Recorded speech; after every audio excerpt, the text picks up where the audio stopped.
After cooking for years, I feel there are some things which if done ahead of time makes cooking enjoyable and less stressful. For me, meal prep is a bit different.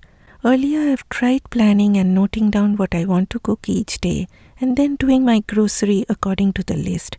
But I failed in this method. What I observed was that most of the times I made different recipes other than the ones on the list. Like for example, if it was chana masala on a Tuesday on my list, my husband wanted to have chicken curry on that day. Or if it was a chicken stew on a Friday, my son looked forward to a chicken roast. So I got fed up with all that routine.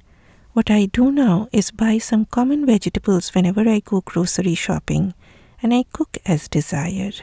I go for grocery every 2 weeks and I try to stretch that for 3 weeks as well. For that, I do my best to store the veggies properly so that they last long.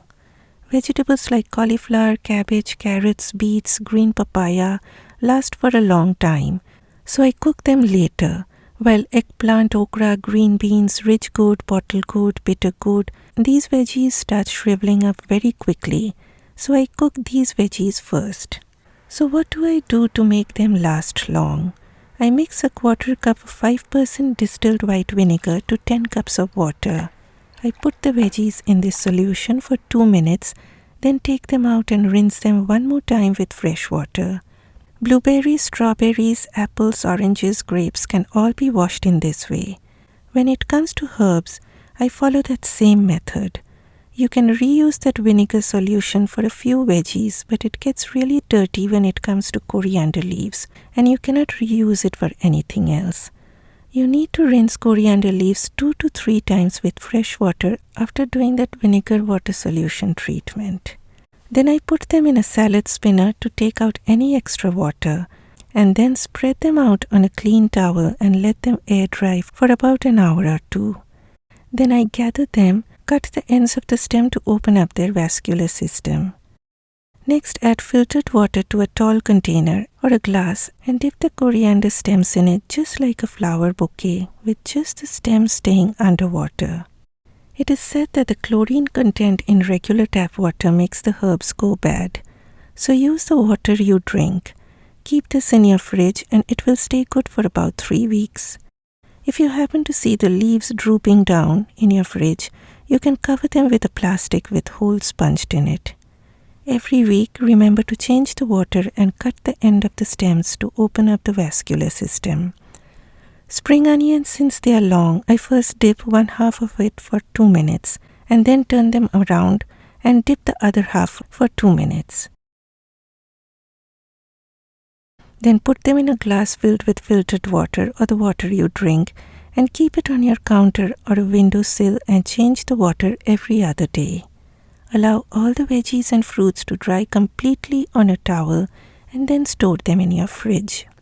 For grapes, I keep the stems on, and they stay good for about 3 weeks when stored in an airtight container with a paper towel underneath. Blueberries stay good if stored in an airtight jar with a paper towel in it.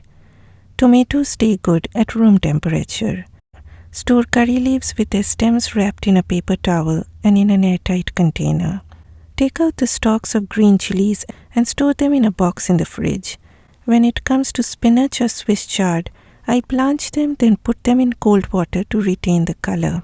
I squeeze out all the water as much as I can and then freeze it in a freezer bag. Whenever I want to make palak paneer, I know my spinach is all set to go into the blender and get pureed. One step done ahead of time will save a lot of your time.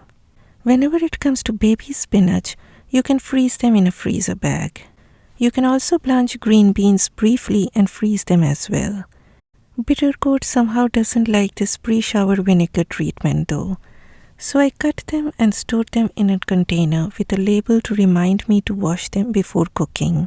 You can cut vegetables like this if you plan on cooking within 2 to 3 days. You can also chop some coriander leaves and wrap them in a paper towel. It stays good for 4 to 5 days.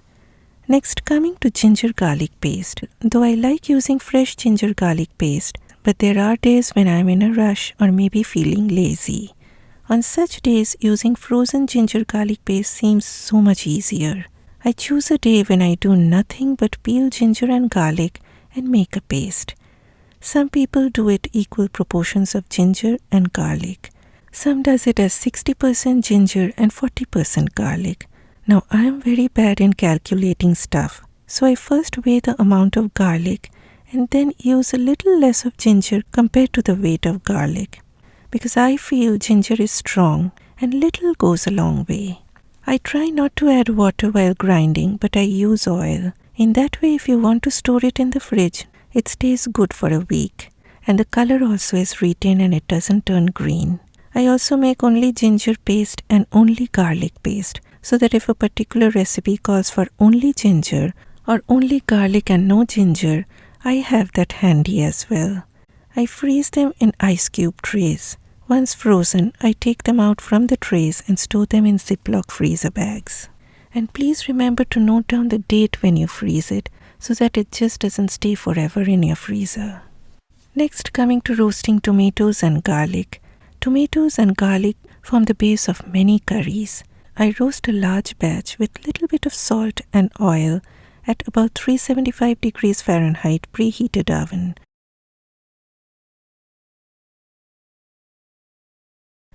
Then I puree them and freeze. Next time you make a curry, just add this to oil, stir briefly, add veggies or chicken and spice powders of your choice, and make a curry that you like. Or you can also follow my base gravy recipe, which is quite popular on my channel. I will leave the link to that video in the description box.